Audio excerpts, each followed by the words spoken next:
भगवान का स्मरण करते। एक दिन गंडकी जो समस्तीपुर के पास से निकल करके बहती है, वही गंडकी नदी के किनारे भरत जी स्नान करने के लिए गए। और जब स्नान कर रहे थे ना, तो स्नान करते वक्त अचानक देखा कि एक हिरनी पानी पीने को आई। जैसे हिरनी पानी में अपना मुख रखना चाहती थी कि इतने में सिंह के चिघार को सुना, आवाज को सुना। जैसे बाघ के चिघार को जोर से सुना, सो सुनने के बाद में वो हिरनी सोची कि वो सिंह आ गए, मुझे खा जाएगा। तत्क्षण पानी में कूद पड़ा और पानी में कूद करके वो हिरनी प्राण बचाने के लिए भागने लगी। गर्भस्थ अवस्था में वो हिरनी थी।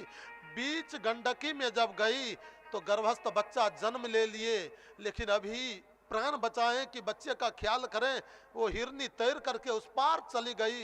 बच्चा बह रहा है। हिरनी एक तो गर्भ का पीड़ा, दूसरा सिंह का भय, दूसरे तट पर जाकर के ध्राम से गिरी और उसकी मृत्यु हो गई, मर गया। बहते हुए बच्चा को जब भरत जी महाराज ने देखा, दया आ गई।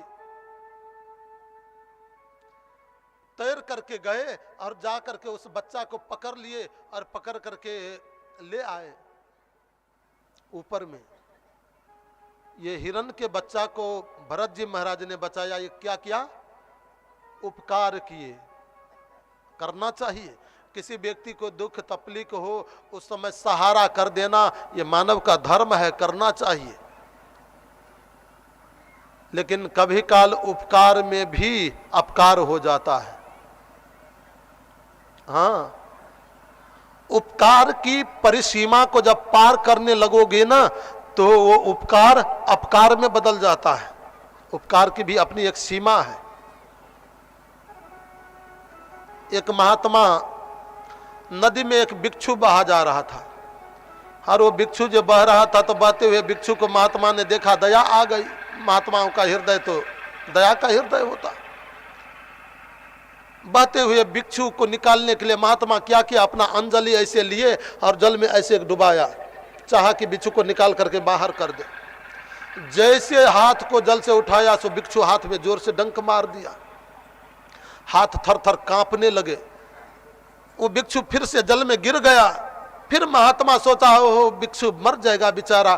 फिर हाथ लगाए और वो भिक्षु को हाथ में उठा करके ऐसे लिए, फिर से डंक मार दिया। फिर थर थर हाथ कांपने लगा, भिक्षु नीचे गिर गए। कहा मर जाएगा। फिर से हाथ लगाया, फिर वो भिक्षु को ऊपर उठाए, फिर से डंक मार दिया। बारंबार जब वो भिक्षु को हाथ देकर के निकलना चाहता, फिर भी वो भिक्षु डंक मार देता। बगल से एक व्यक्ति जा रहा था, उसने सारी लीला को देखा।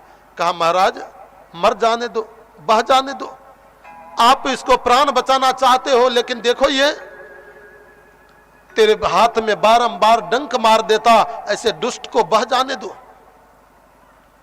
महात्मा जी ने क्या सुंदर जवाब दिया। कहा देखो बेटा, ये भिक्षु ज्यादा से ज्यादा 2.5 ग्राम का होगा और मैं 250 किलो का। जब 2.5 ग्राम का भिक्षु यदि अपना स्वभाव नहीं छोड़ सकता, तो मैं अपने स्वभाव को महात्मा होकर के कैसे छोड़ दूं। उसका कार्य है डंक मारना, मारे, लेकिन मेरा कार्य है बचाना, हम बचाते रहेंगे। ये महात्माओं का हृदय होता है। भरत जी को दया आ गई। बहते हुए उस हिरण के बच्चा को निकाला और निकाल करके कुटिया पर ले गए। कुटिया पर ले जा करके उसके शरीर के पानी को पोंछ करके सुखाया, अग्नि का ताप करके उसको गर्मी पहुंचाए, और गर्मी पहुंचाने के बाद उस बच्चा को पालन के लिए कोई दूध का व्यवस्था कर दिए। वो बच्चा का पालन कर रहे हैं।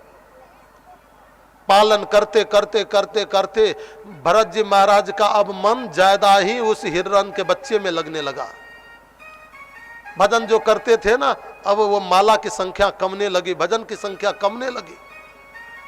हिरण का बच्चा जब दौड़ करके आता और पीठ चाटने लगता, कहता ओहो देखो तो बेटा से भी ज्यादा मानता है, कैसे मुझे दुलार करता, प्यार करता, मेरे पीठ को चाट रहा। माला को नीचे रख देते और हिरण के बच्चा के पीठ को सहलाना पोछना प्रारंभ कर देते। अब वो बच्चे को जो पीठ पोंछ रहे हैं तो पोंछते पोंछते कभी काला बच्चा बड़ा हुआ तो भागने लगते जंगल के ओर, तो दौड़ करके माला को वहीं रख देते, जाते बेटा मत जाओ, उधर सिंह खा जाएंगे, बड़े बड़े हिंसक पशु है तुम्हें खा जाएंगे, मत जाओ मत जाओ।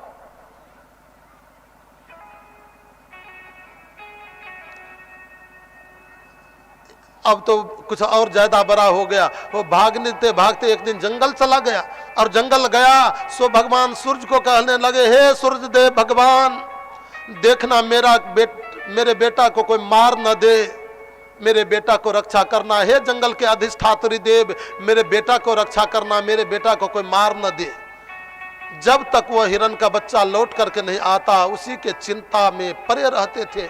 माला का संख्या बिल्कुल छूट गई, बिल्कुल माला जपना छोड़ दिए, और ऐसी स्थिति आ गई कि अब रात्रि दिन वो हिरण के बच्चा का याद करते करते करते करते ही उसकी मृत्यु हो गई। वो भरत को हिरण ही बनना पड़ा, हिरण बन गए। अंते जामति साहगति होती है। मरते समय आपका मन जिसमें लगा होगा ना, जिसके प्रति लगा होगा, वैसे योनि में आपको जाना पड़ सकता है। इसलिए अंत में लोग कहते हैं कि भगवान का नाम लो, दुनिया का क्या याद करते हो, भगवान का नाम लो। हम लोग जीवन भर भजन करते हैं ना, जन्म जन्म मुनि जतन करा ही अंत राम कही आवत ना। हम जीवन भर भगवान का नाम जपेंगे, लेकिन अंत में भगवान का नाम यदि मुख में नहीं आएगा, संसार का याद आ जाएगा, तो हमें फिर संसार में जाना पड़ सकता है। लेकिन जीवन पर्यंत जो कर्म लोग करते हैं वही बात का याद मरते समय आता है। इसलिए महात्मा सब, वो नाम लेने से उसकी मुक्ति तो नहीं होती, लेकिन उनको नाम लेने से अभ्यास बनता है, और वह अभ्यासशील जब हो जाते ना तो मरते समय अपने आप उनका नाम निकल जाता। हमारे मनीषियों ने तो कहा कि जब वो व्यक्ति को कंठ घरघराने लगता, नाम नहीं निकल पाता ना, तो उसके कल्याण के लिए जीवन पर्यंत जो नाम लिया, उसके कल्याण के लिए उनके बदले भगवान नाम लेना शुरू कर देते हैं। अंत में मेरी मति जहां जाती है उसी योनि में हमारी गति मिलती है। इसलिए अंत भला तो सब भला। अंत में भगवान का नाम ले लोगे ना तो कल्याण होगा, अंत में दुनिया का याद करते मरोगे तो दुनिया में जाना पड़ेगा। ये भरत घर छोड़ा, पुत्र परिवार सबको छोड़ा, राजपाट को छोड़ करके जंगल में गए, भगवान का भजन करूंगा। लेकिन जंगल में जाने के बाद ऐसे हिरण के बच्चा में मन फंसा कि हिरण ही बनना पड़ा। अब तो चिंता में आकर के न तो पत्ते खाते न घास खाते, चिंतित रहते, कहा मैं एक राजा था, और राजा रहते हुए पर हमें भजन करने के लिए आए, हिरण में मन फंसा, हिरण ही बनना पड़ा। बहुत चिंतित रहते, लेकिन अब पछताए होत क्या जब चिड़िया चुग गई खेत, क्या मिलेगा अब पछताने से। एक दिन लकड़ी के घर्षण से जंगल में आग लगी, दावानल अग्नि। अग्नि 3 प्रकार की होती है,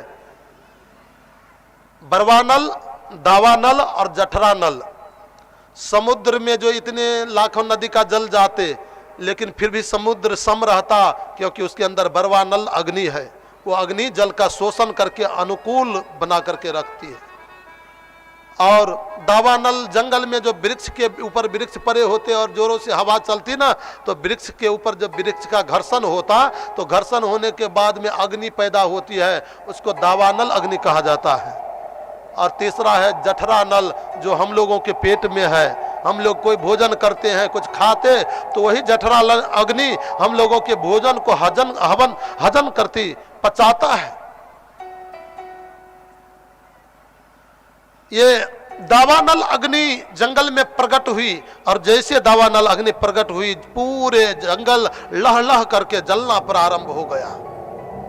सारे पशु पक्षी जंगल को छोड़ करके, पक्षियां चिल्लाते हुए भाग रही है, पशु सबके सब चिल्लाते हुए चिघार करते हुए भाग रहे हैं।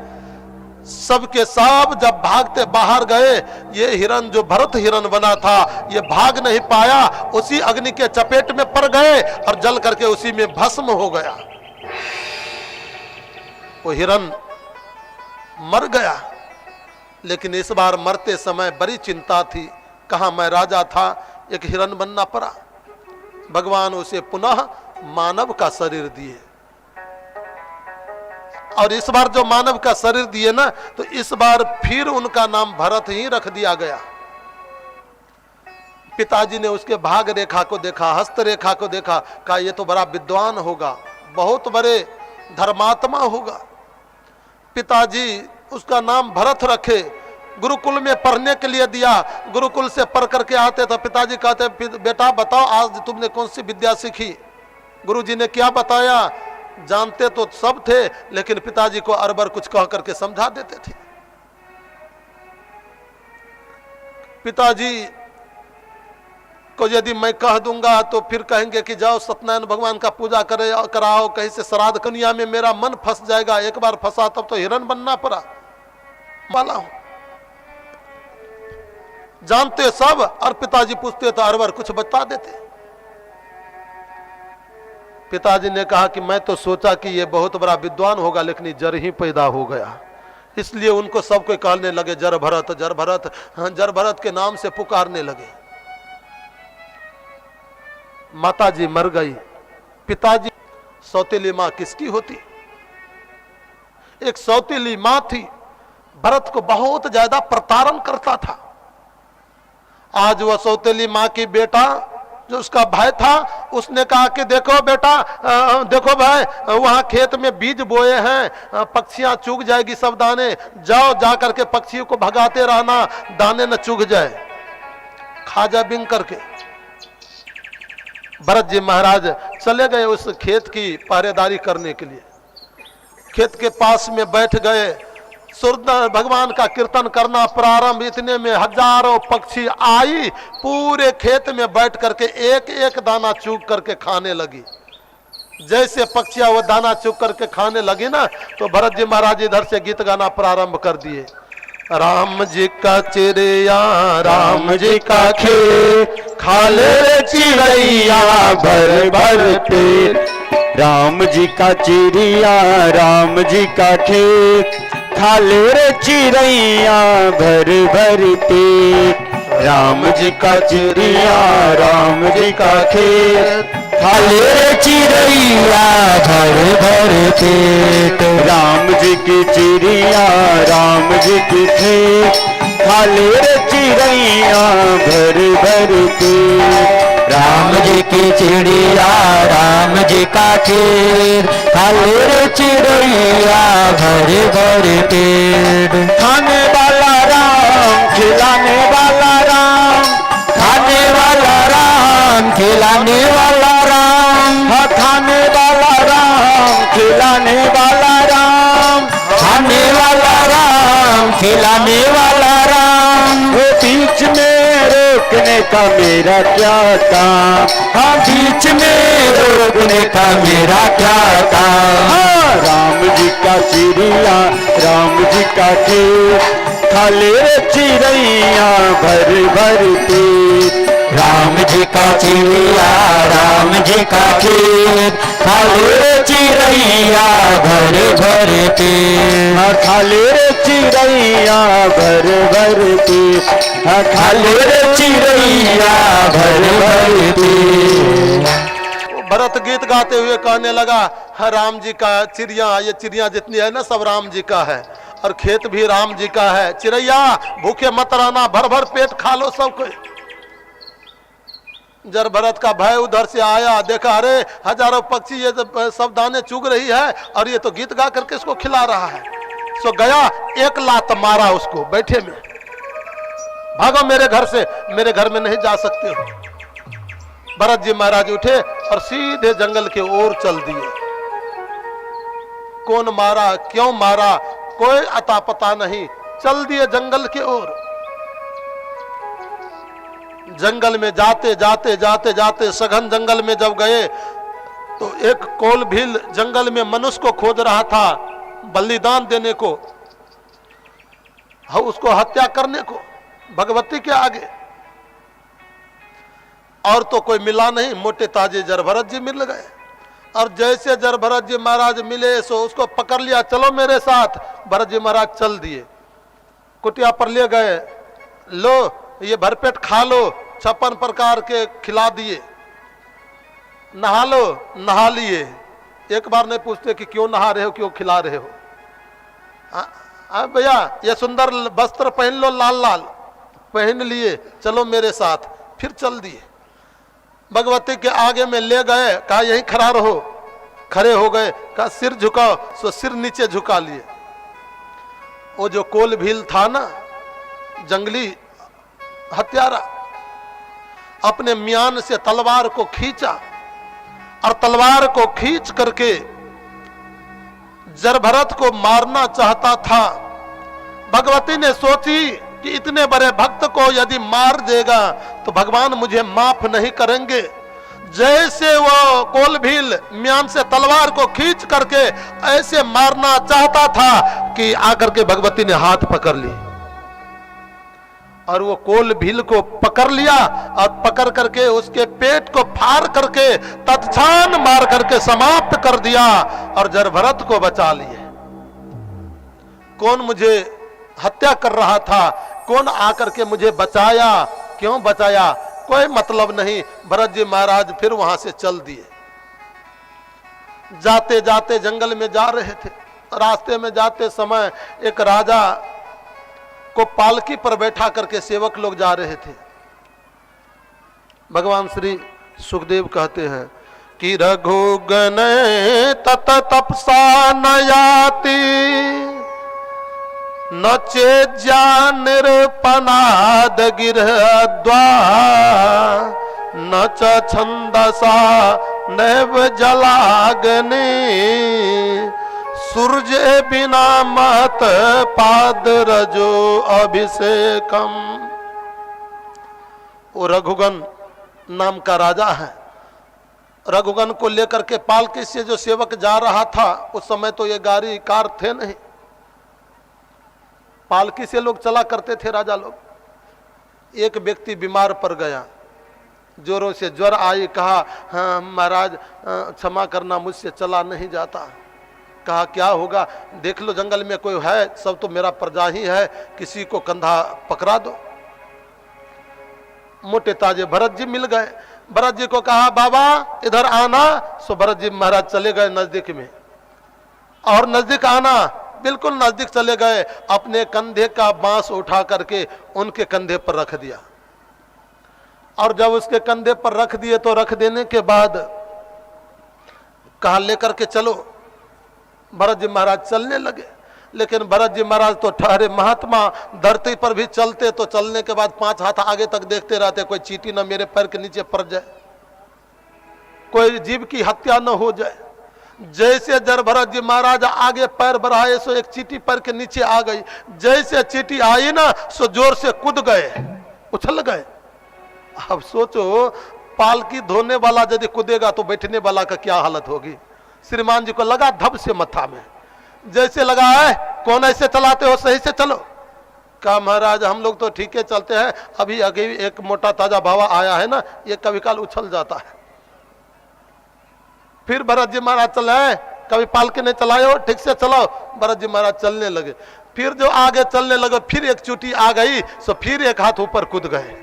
अब इस बार कूदे सो फिर इस बार राजा को धब से लगा मस्तक में। कहा है तुम्हें चलने नहीं आता है, ठीक से चलो नहीं तो अभी तुम्हें पता चलेंगे।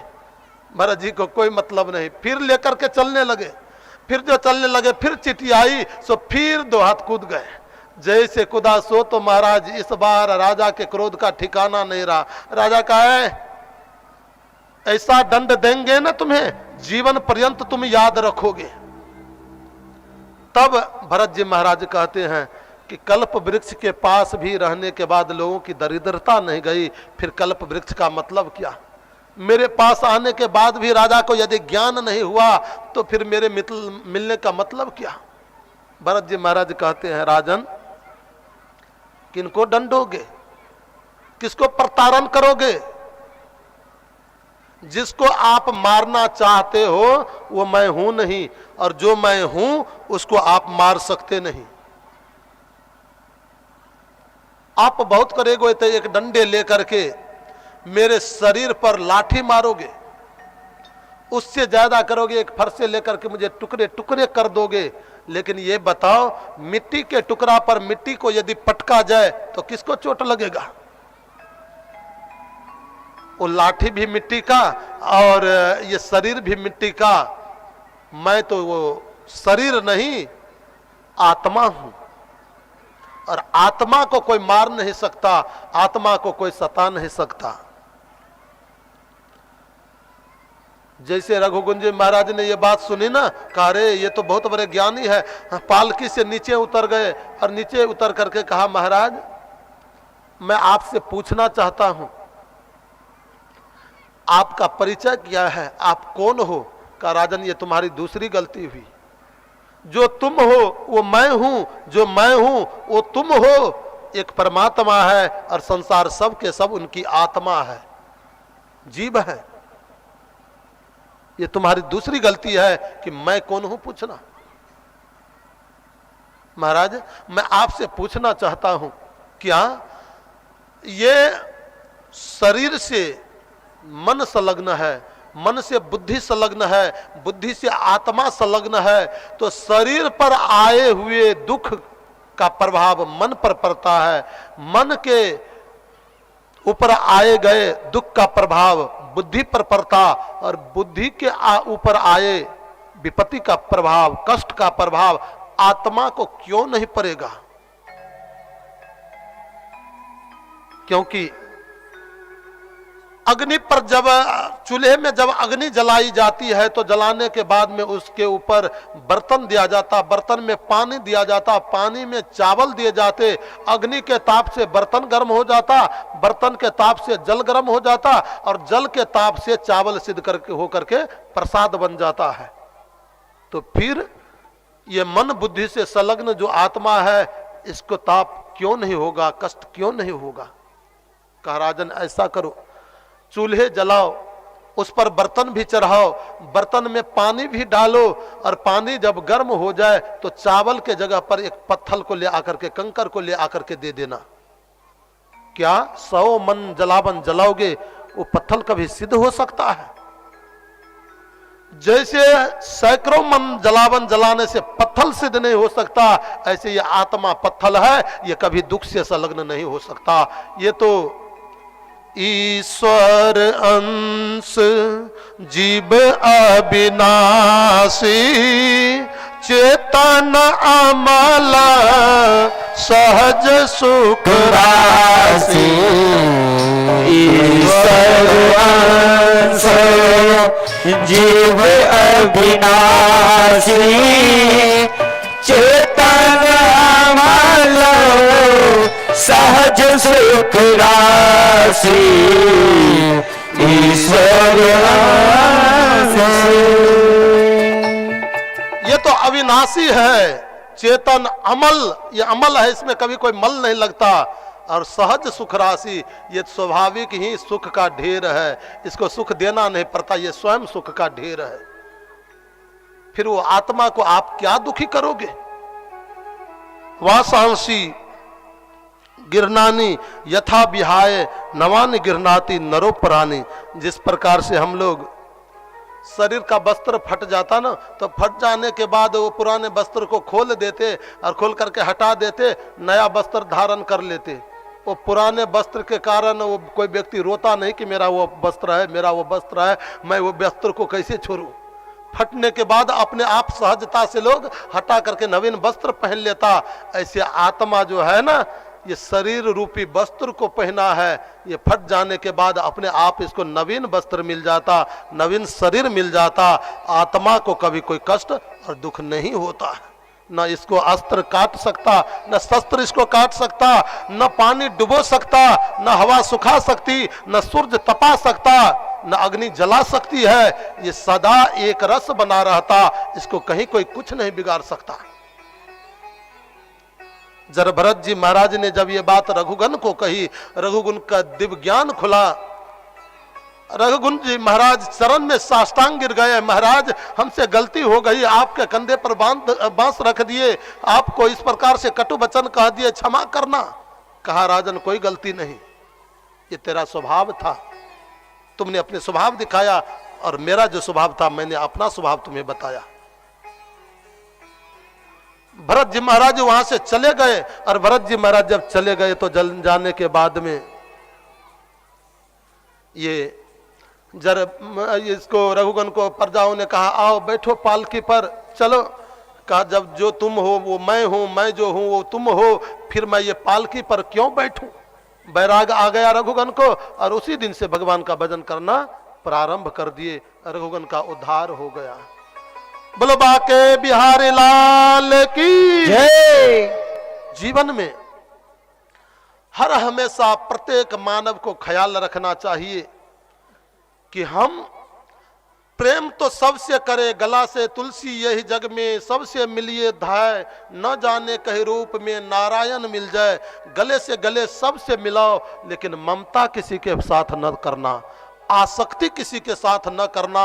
आसक्ति यदि आ गई ना, उसी दिन से विपत्ति आना प्रारंभ हो जाता। आसक्ति करनी ही है, ममता यदि करनी ही है तो भगवान के साथ करो, परमात्मा के साथ करो। दुनिया के साथ ममता करोगे एक दिन दुनिया में भटकना पड़ेगा। दुनिया वाला एक दिन तुम्हें ठोकर पर छोड़ देंगे। कोई किसी को साथ नहीं देता। करना है तो भगवान से करो। जैसे जल में पुरन का पत्र रहता लेकिन जल में रहते हुए जल से बिलग रहता, वैसे संसार में रहो, सबों से गला मिल करके रहो, लेकिन किसी के साथ आसक्ति मत करना, प्रेम मत करना। यदि करोगे तो भरत के तरह फंसोगे। आजकल हम लोग महाराज हम तो देखते हैं कि लोग अपने घर में कुत्ते को इतने चाव से पालता।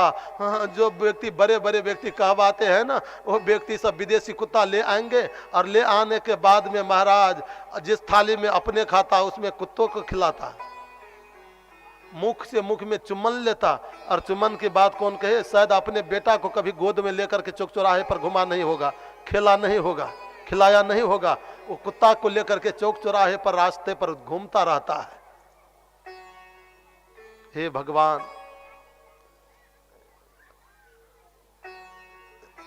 आपको मालूम है कुत्ता एक ऐसा अशुद्ध प्राणी है, ऐसे अपवित्र प्राणी है। दुनिया में सबसे पवित्र चीज कौन चीज मानी जाती है? सबसे पवित्र क्या है? गंगा जल। कैसे पापी से पापी व्यक्ति भी गंगा में जाकर के स्नान करे ना तो उसका पाप समाप्त होता जाता है। गंगा गंगेति यो बुरियात योजना नाम सतैरपि मुच्यते सर्व पापेभ्यो विष्णु लोकम स गच्छति। वो भगवत धाम का अधिकारी बन जाता, सारे पाप से मुक्त हो जाता है। इतनी पवित्र गंगा जल जो दुनिया के पापी को पवित्र करती है, वो गंगा जल भी लोटा में लेकर के आते हो ना और कुत्ता भिर जाएंगे तो गंगा जल भी अशुद्ध हो जाता। कुत्ता एक ऐसा अपवित्र प्राणी है, उसको हम बड़े गले से गले लगा करके प्यार करते हैं। युधिष्ठिर जी महाराज को जो पतन हुआ केवल कुत्ता में स्पर्श होने के कारण। युधिष्ठिर जैसे समय है और वो धर्मराज का भी एक बार पतन हो गया कुत्ते में स्पर्श होने के कारण। महाभारत में लिखा हुआ है कि पूर्व जन्म के किए गए कर्म का फल जो आपके पास में है, एक बार कुत्ता में भिर जाओगे तो सारे पूर्व का कर्म समाप्त हो जाएगा। आप खाली हो जाओगे, आपके पास में कुछ नहीं रहेगा। इसलिए हम कुत्ते को चौ से पालते, बकरी को ये गोठ गांव में तो नहीं पालता था, बुढ़ा सरकार का आशीर्वाद था, लेकिन हमें पता लगा है कि यूं कुछ कुछ व्यक्ति पालना शुरू कर दिए। गोठ गांव में नहीं पालता था, एक बकरी इस गांव में नहीं थी। बुढ़ा सरकार का ऐसा आशीर्वाद था ये गांव में, लेकिन हमें पता लगा कि गोठ गांव में भी श्रीमान जी सब ये प्रारंभ कर दिए हैं। ध्यान रखना, बकरी एक ऐसी अशुद्ध प्राणी है जिस धरती पर जहां बंधती है वहां का 1.25 हाथ मिट्टी अपवित्र हो जाती। सुबह सो करके उठोगे, पहले पहले बकरी का दर्शन होगा ना, उस दिन का समय दूषित हो जाता, उस दिन का दिन अमंगल हो जाता है। यात्रा के समय बकरी का दर्शन कर लोगे तो यात्रा अमंगल हो जाता। इसलिए बकरी का पालन मानव को नहीं करना चाहिए।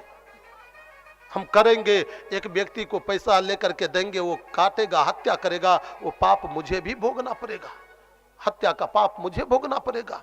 नहीं करना चाहिए। बहुत अशुद्ध प्राणी है। सेवा करना ही है तो गाय का सेवा करो, जो माँ के सेवा के समान होता। गाय का सेवा कर लोगे ना तो करने के बाद जितने रोए उसके शरीर में है उतने देवी देवता का वास है। एक गाय के सेवा से संपूर्ण देवी देवता का सेवा पूजा हो जाता।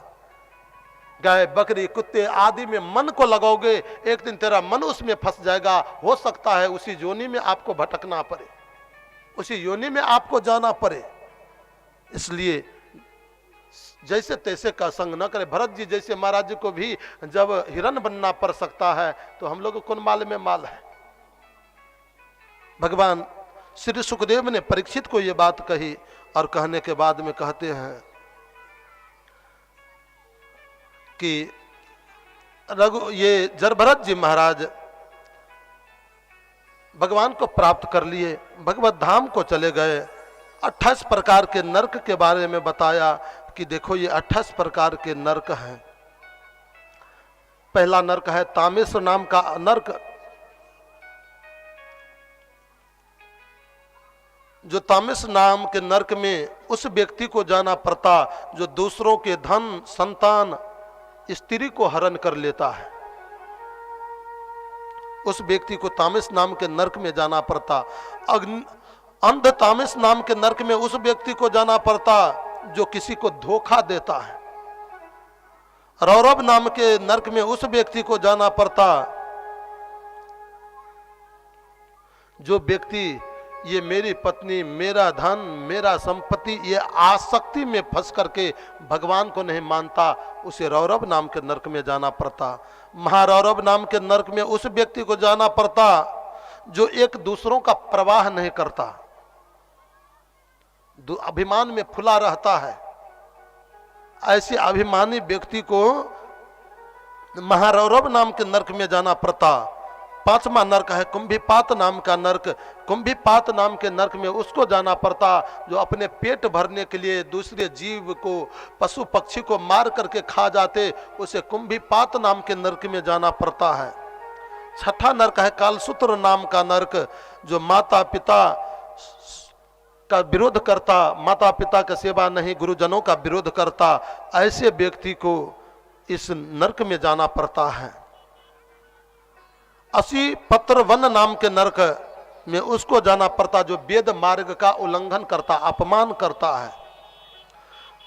शुकर मुख नाम के नरक में उस व्यक्ति को जाना पड़ता है जो ऊंचे पद पर कर्मचारी होकर के, पदाधिकारी होकर के भी दूसरों को धोखा देता, दूसरों के साथ दुर्व्यवहार धन के लोभ में करता, उस व्यक्ति को शुकर मुख नाम के नरक में जाना पड़ता है।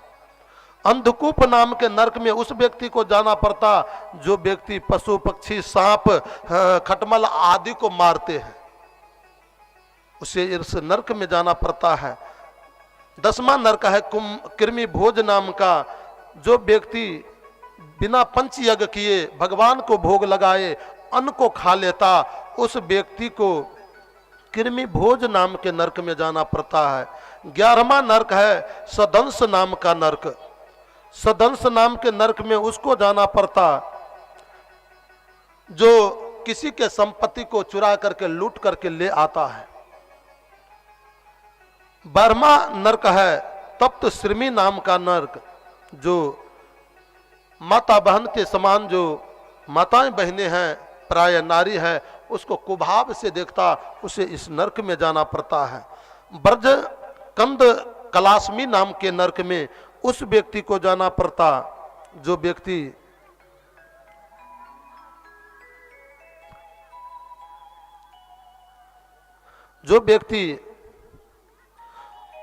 औरों व्यक्ति के साथ दुराचार करता है, दुर्व्यवहार करता, उसको गाली, अपने ऊंचे पद पर होने के कारण उसको नीच समझ करके गाली देता, कटु वचन कहता, उस व्यक्ति को इस नरक में जाना पड़ता। 14वां नरक है वैतरणी नाम का नरक। वैतरणी नाम के नरक में उस व्यक्ति को जाना पड़ता जो जन्म लेकर धर्म के मर्यादा का अपमान करता है, धर्म का अपमान करता है, ऐसे व्यक्ति का। 5वां पियोद नाम का नरक है। जो व्यक्ति शौच आचार विचार को परित्याग देता उस व्यक्ति को ये पियोद नाम के नरक में जाना पड़ता है। 16वां नरक है प्राणरोध नाम का। जो ब्राह्मण आदि उच्च वर्ण में जन्म लेकर के नीच कर्म करता, पशु पक्षी तारी दारू का सेवन करता, जीव का हत्या करता, ऐसे व्यक्ति को प्राणरोध नाम के नरक में जाना पड़ता है। 17वां नरक है व्रासन नाम का नरक। जो व्यक्ति पाखंडी है, पाखंडी कहा जाता, अंदर कुछ है और बोलता कुछ करता कुछ, आडंबर ज्यादा जो करता हो ना, उसको ये विषण सन नाम के नरक में जाना पड़ता है। 18वां नरक है लाला भक्ष नाम का नरक। जो कामातुर व्यक्ति अपनी सवारण्या भार्या या आदि को कुभाव से देखता, इसको लाला भक्ष नाम के नरक में जाना पड़ता। 19वां नरक है सार मोयादन नाम का नरक। जो व्यक्ति राजा या राजपुरुष के किसी घर में आग लगा देता, किसी के घर को जला देता या प्रजा के घर को जला देता, उस व्यक्ति को सार मोयादन नाम के नरक में जाना पड़ता है। 20वां नरक है अविची नाम का नरक। और अविची नाम के नरक में उस व्यक्ति को जाना पड़ता जो पराया का झूठी गवाही देता है, झूठी गवाही देकर के एक दूसरों का प्रताड़न करता, उसको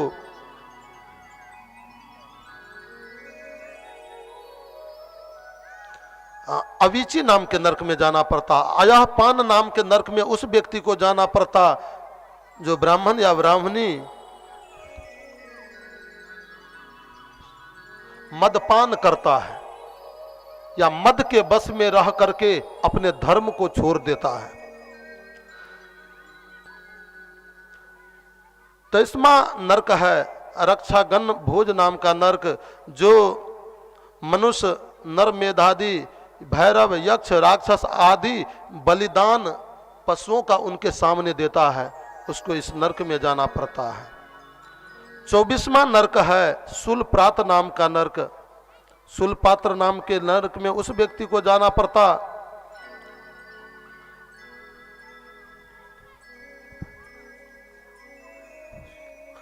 किसी को फुसला बहका करके एकांत में ले जाकर के यदि उसकी हत्या कर देता तो उस व्यक्ति को इस नरक में जाना पड़ता है।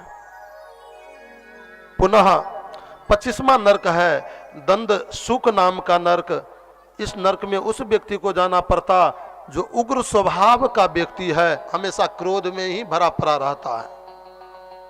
26वां नरक है अवट निरोधन नाम का नरक। जो व्यक्ति दूसरे प्राणी को अंधेरी खतियों में, कोठों में, गुफा में डाल देता और उसे अंधकार में प्रताड़न करता, ऐसे व्यक्ति को इस नरक में अवट निरोधन नाम के नरक में जाना पड़ता। 27वां नरक है पर्यावर्तन नाम का नरक। जो गृहस्थ अपने घर के आए अतिथि का स्वागत भागत नहीं करता, उस व्यक्ति को पर्यावर्तन नाम के नरक में जाना पड़ता।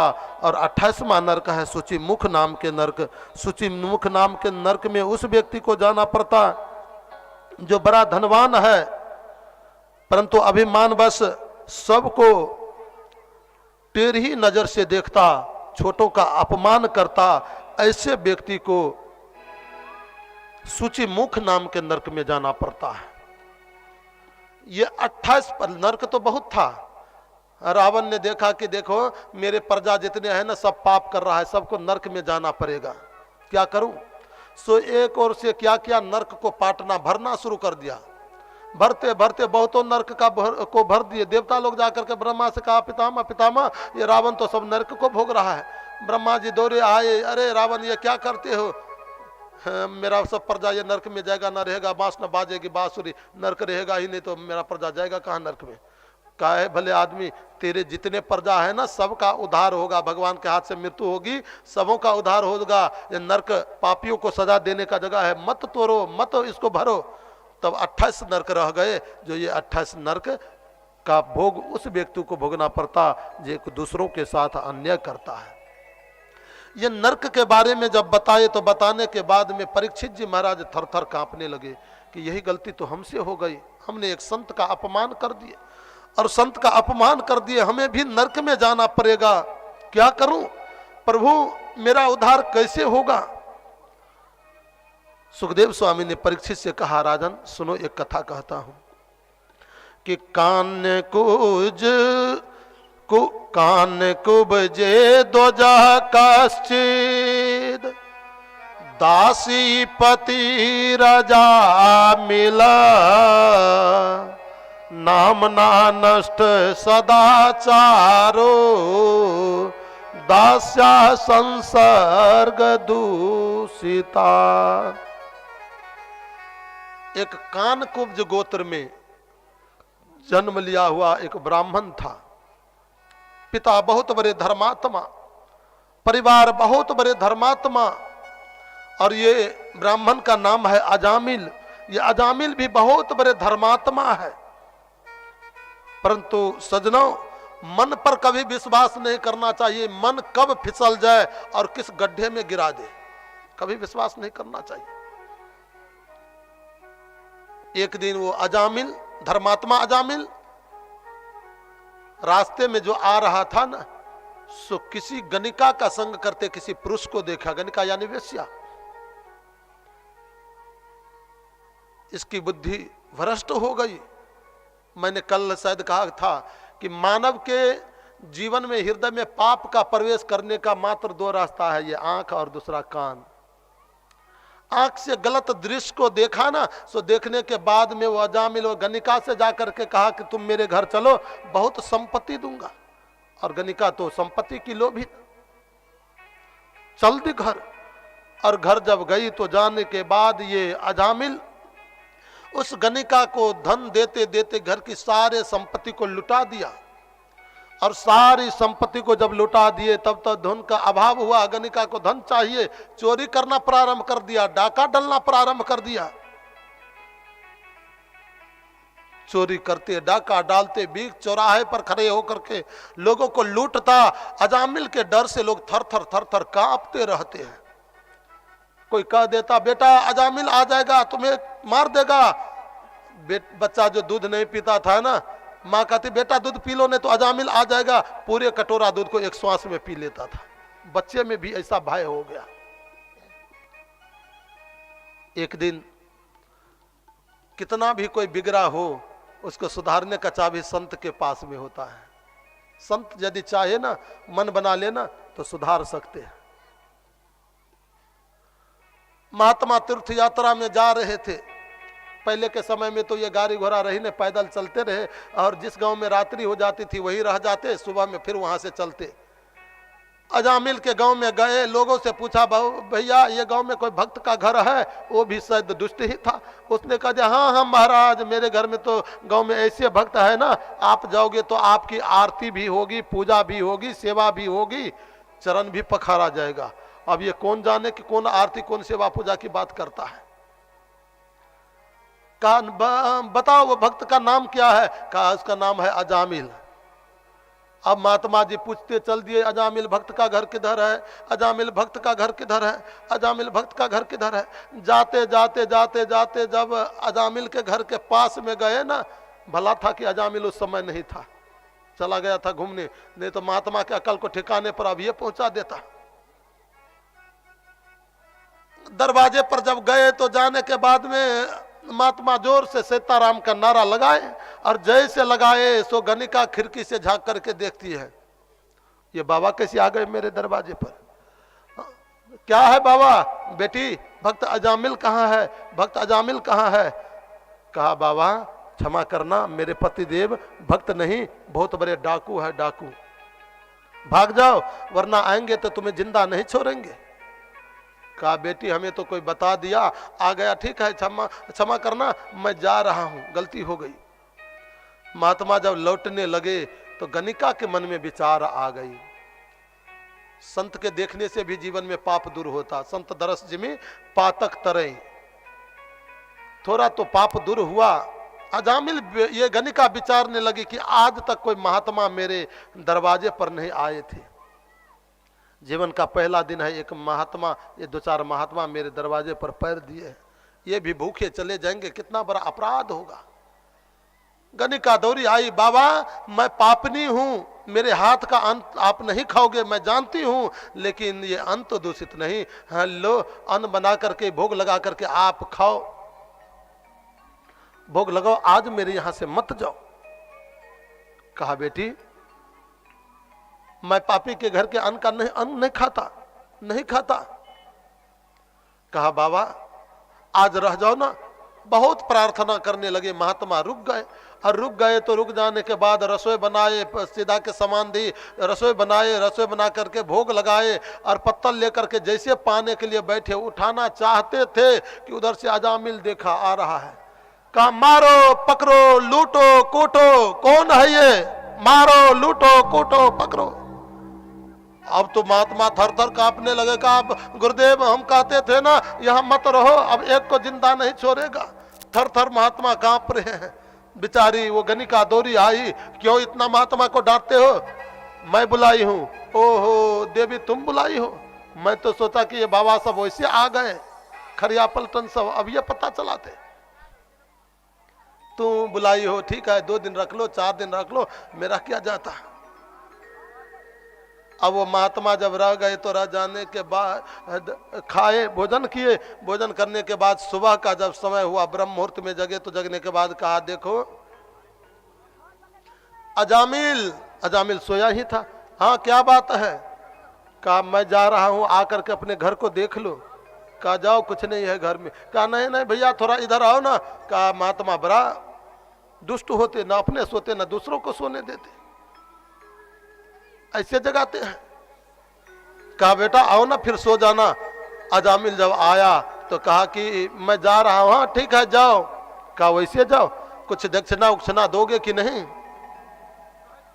कहा बाबा दक्षिणा और वो भी मुझसे। हमारी दक्षिणा क्या है जानते हो, ले ही न बसन बासन चुराई। आपके बसन और बासन को मैं चुरा करके रख नहीं लिया ना, यही मेरी सबसे बड़ी दक्षिणा है। कमंडल सोटा लोटा को चुरा नहीं लिया, छोड़ दिया, समझो कि मैंने आपको दे दिया, यही मेरी दक्षिणा है। कहा मैं तो दक्षिणा का बात करता, ये लूटने का बात करता है। भले आदमी, मुझे पैसे का दक्षिणा नहीं चाहिए, धन संपत्ति की दक्षिणा नहीं चाहिए, तब क्या बात मेरी मान लो। कहा बड़े बड़े आए मुझे मनाने को, हम किसी के बात को नहीं मानते हैं। कहा एक मान लो ना। कहा नहीं मानेंगे। कहा भैया मान लो ना। नहीं मानेंगे। गणिका उधर से कहीं मान ही लोगे, एक तो क्या होगा, मान लो ना। ओ देवी तू कहती है तो मान लेते हैं। श्रीमान जी श्रीमती जी से ज्यादा डरते थे, और डरना भी चाहिए, नहीं डरोगे तो और जो होगा सो होगा, चूल्ही चौका तो पहले बंद हो जाएगा। हाँ बोलो बाके बिहारी लाल की जय। ठीक है देवी। का क्या बात है। का तुम्हारे घर में कितने पुत्र हैं। का तस्य परवस पुत्रा 10 तेषां तो यो बमा बालो नारायणो नामना पित्रोश्च दह्यतो भिर्षाम। मेरे घर में 9 पुत्र हो गए हैं, 10वां होने वाला है। का वो 10वां जो बेटा जन्म लेगा ना, उसका नाम तुम नारायण रख लेना। कहा नहीं हम अब आजकल के नाम जो आधुनिक नाम होता सो रखेंगे। कहा देखो बेटा एक का नाम नारायण रख लेना। नहीं रखेंगे। गणिका कहीं रख लो ना, क्या होगा। ठीक है देवी तू कहती हो तो रख लेते हैं। मान लिया। महात्मा कहा ठीक है जा रहा हूं, यही मेरी दक्षिणा हुई। महात्मा जुक्ति से मुक्ति दिलाते हैं। महात्माओं के पास में ऐसी जुक्ति होती ना, वो जुक्ति से मुक्ति दिला देते हैं। क्या तरीका बता करके गए। वो बेटा जब जन्म लिया तो उसका नाम नारायण रख दिया, और जैसे उनका नाम नारायण रख दिए ना, तो नारायण रखने के बाद वो बच्चे जन्म लिए तो अब तो दिन में 10 बार 20 बार नारायण कह ही देता। बेटा नारायण आओ, थोड़ा खा लेते हैं, बेटा नारायण आओ थोड़ा नहा लेते हैं, बेटा नारायण आओ थोड़ा घूम लेते हैं, बेटा नारायण आओ थोड़ा ये काम कर लेते। सो दिन में 2-4 बार 10 बार 20 बार नाम ले ही लेता था। एक दिन जमराज मृत्यु का समय आया, जमराज के दूत चारों ओर से आकर के घेर लिए, और जैसे चारों ओर से घेर लिया तो घेर लेने के बाद महाराज ये जो जमराज के दूत को देखा ना, सो थर थर कांपते हुए जोर से चिल्लाया, दूरे क्रीरम काशक्तम पुत्रम नारायणम हृदयम प्रावितेन स्वरेन चारेन आजो हावा कुलेन्द्रिय। दूर में जो बेटा नारायण खेल रहा था ना, कहा बेटा नारायण बचाओ, बेटा नारायण बचाओ, बेटा नारायण बचाओ। वो बेटा तो खेलते रह गया, सुना भी नहीं।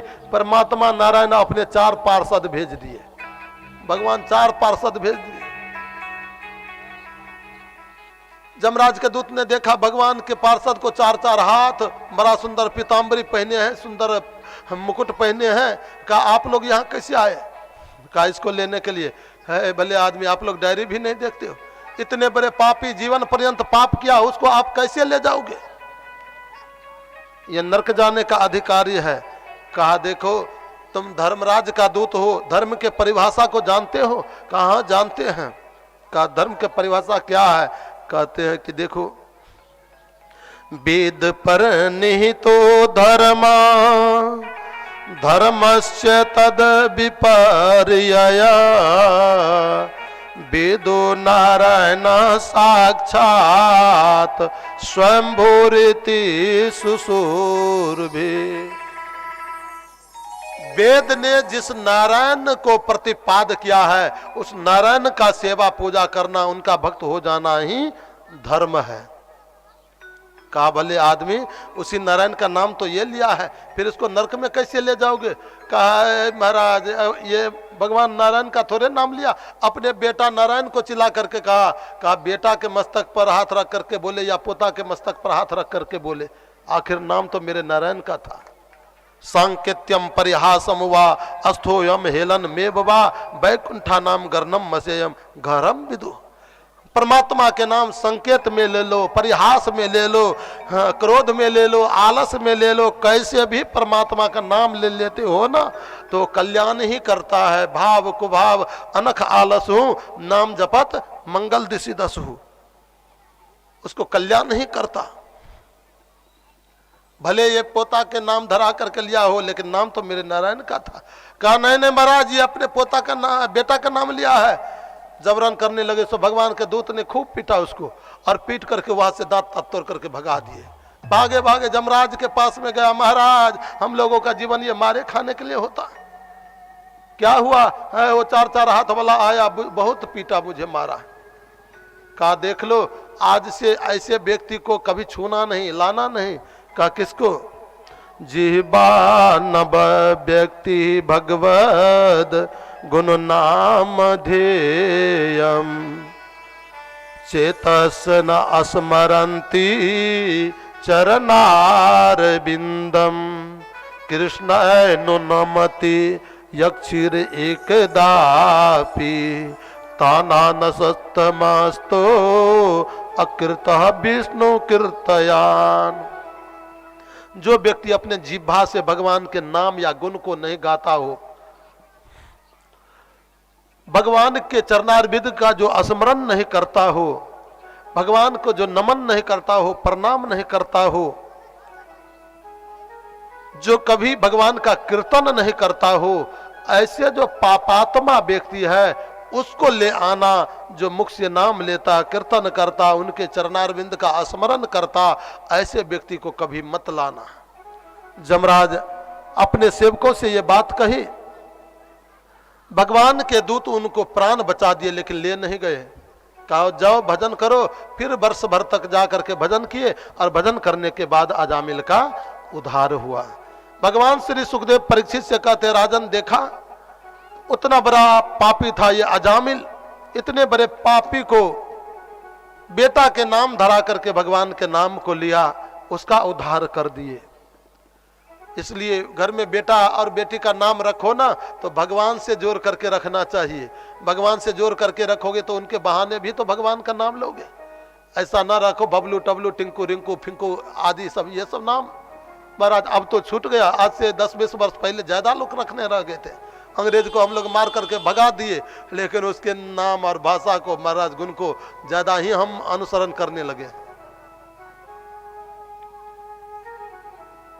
भगवान, जब कभी बेटा का नाम रखो भगवान से जोड़ करके रखोगे तो कुछ न कुछ गुण भगवान का आता है, और उसके नाम को भी लोगे ना तो आपका भी उद्धार होगा और वह बेटा का भी उद्धार होगा। अजामिल को बेटे के नाम लेने से उद्धार हो गया, भगवान श्री नारायण ने उद्धार कर दिए। ये कथा को कह करके सुनाए, और सुनाने के बाद आओ आगे परीक्षित जी महाराज पूछते हैं। बड़ा सुंदर, अब झांकी का भी दर्शन होगा, झांकी का हम लोग आनंद लेंगे।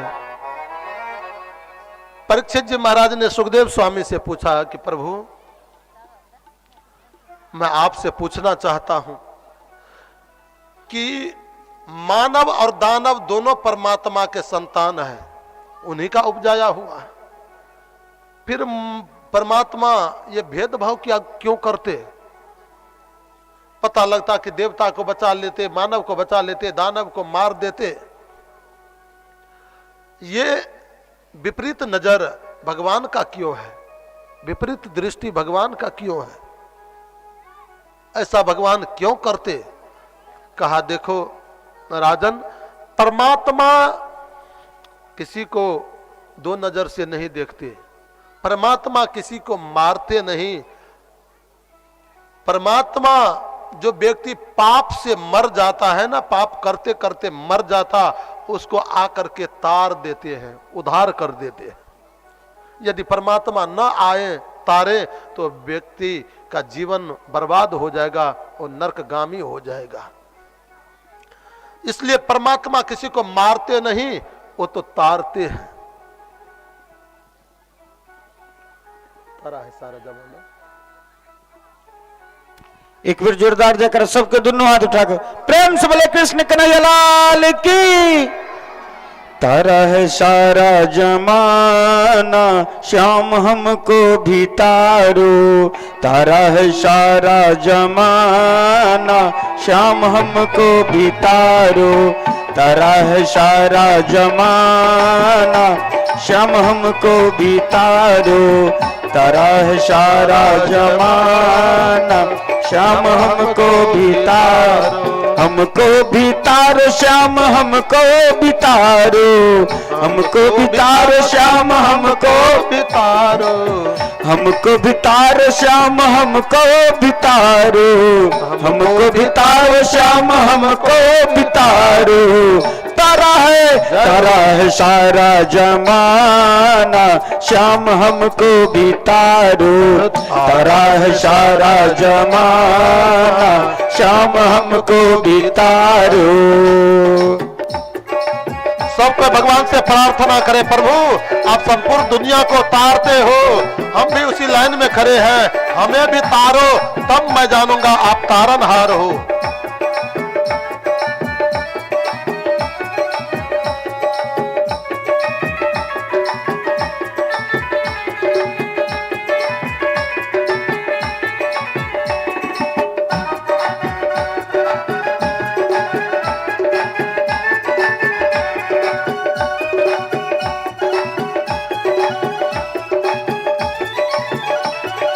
हमने सुना है श्याम मीरा को तारा। हमने सुना है श्याम मीरा को तारा। हमने सुना है श्याम मीरा को तारा। हमने सुना है श्याम मीरा को तारा। हो मीरा के तारा, हो मीरा के तारा। मीरा के तारा, हो मीरा को तारा। हमने सुना है श्याम मीरा को तारा।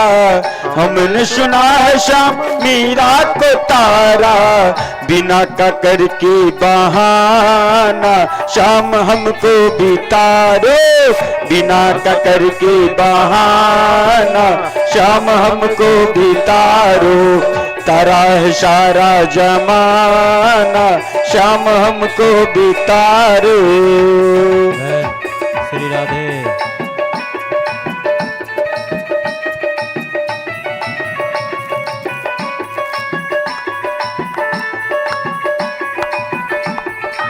जय हो।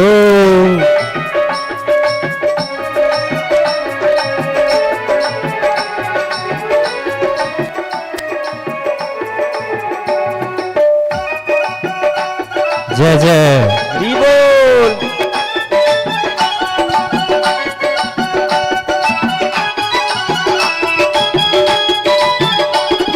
हमने सुना है श्याम द्रौपदी को तारा, हमने सुना है श्याम द्रौपदी को तारा, हमने सुना है श्याम द्रौपदी को तारा, हमने सुना है श्याम द्रौपदी को तारा, द्रौपदी को तारा हो द्रौपदी को तारा, द्रौपदी को तारा श्याम द्रौपदी को तारा, हमने सुना है श्याम द्रौपदी को तारा, हमने सुना है श्याम द्रौपदी को तारा, चीर का करके बहाना श्याम हमको भी तारे, चीर का करके बहाना श्याम हमको भी तारो, तारा है सारा जमाना श्याम हमको भी तारो, तारा है सारा जमाना श्याम हमको भी तारो।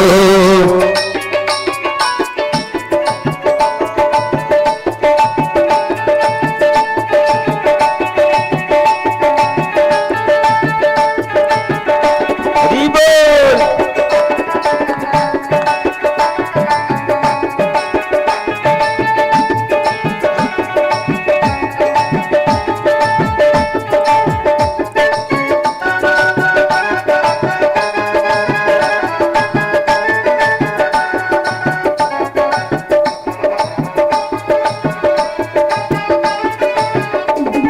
हमने सुना है श्याम अर्जुन को तारा, हमने सुना है श्याम अर्जुन को तारा, हमने सुना है श्याम अर्जुन को तारा, हमने सुना है श्याम अर्जुन को तारा, अर्जुन को तारा हो अर्जुन को तारा, अर्जुन को तारा श्याम अर्जुन को तारा, हमने सुना है श्याम अर्जुन को तारा, हमने सुना है श्याम अर्जुन को तारा।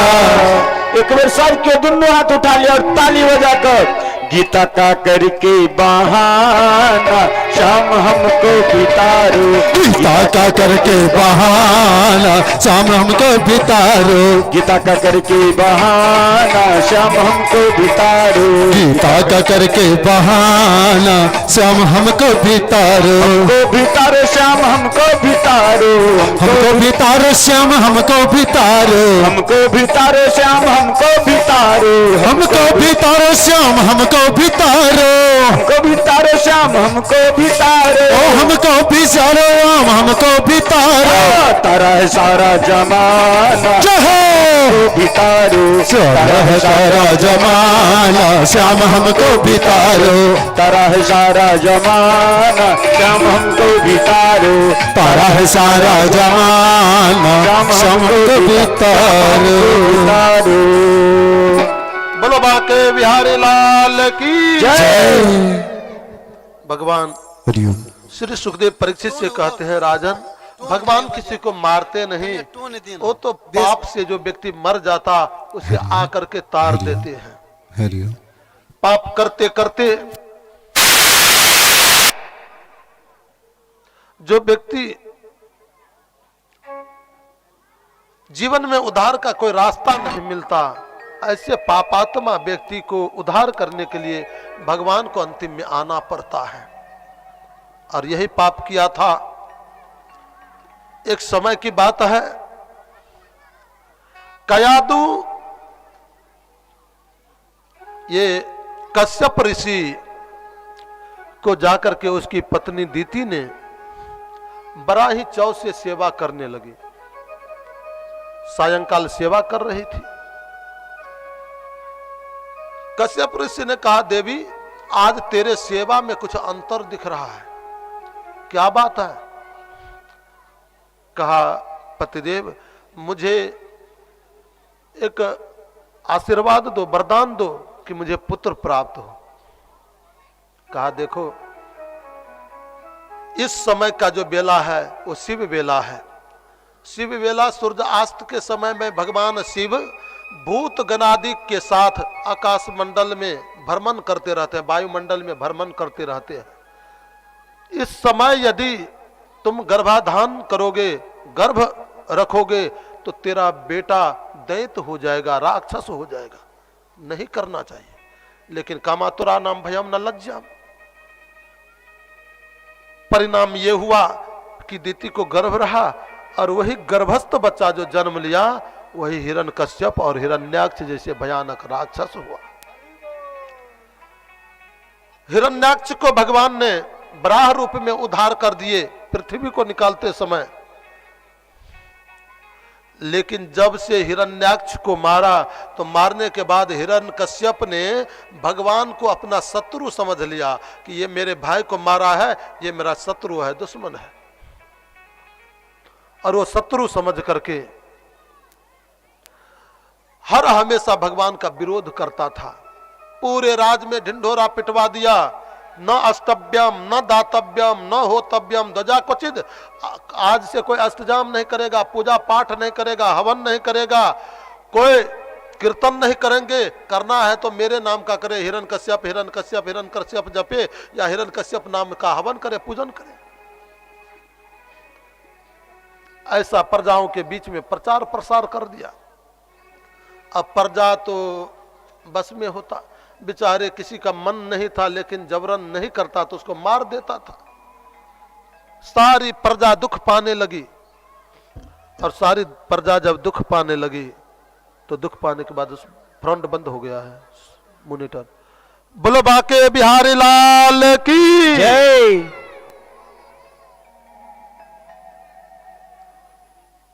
उसी हिरण्यकश्यप के घर में उसका एक बेटा जन्म लिया। कयादु को जब गर्भ रहा तो गर्भ रहने के बाद कयादु के गर्भस्थ तेज ऐसा चमका कि देवता लोग आश्चर्यचकित हो गए। कहा अरे जिस बच्चे के गर्भ में रहने के बाद इतना तेज बाहर चमक रहा हो, वो जन्म लेगा तो हम एक देवता को बचने नहीं देगा, सबको मार देगा, ये दैत्य वंश का बच्चा है। अंधेरी रात्रि में इंद्र आए और ये कयादु को चुरा करके वहां से भागने लगा।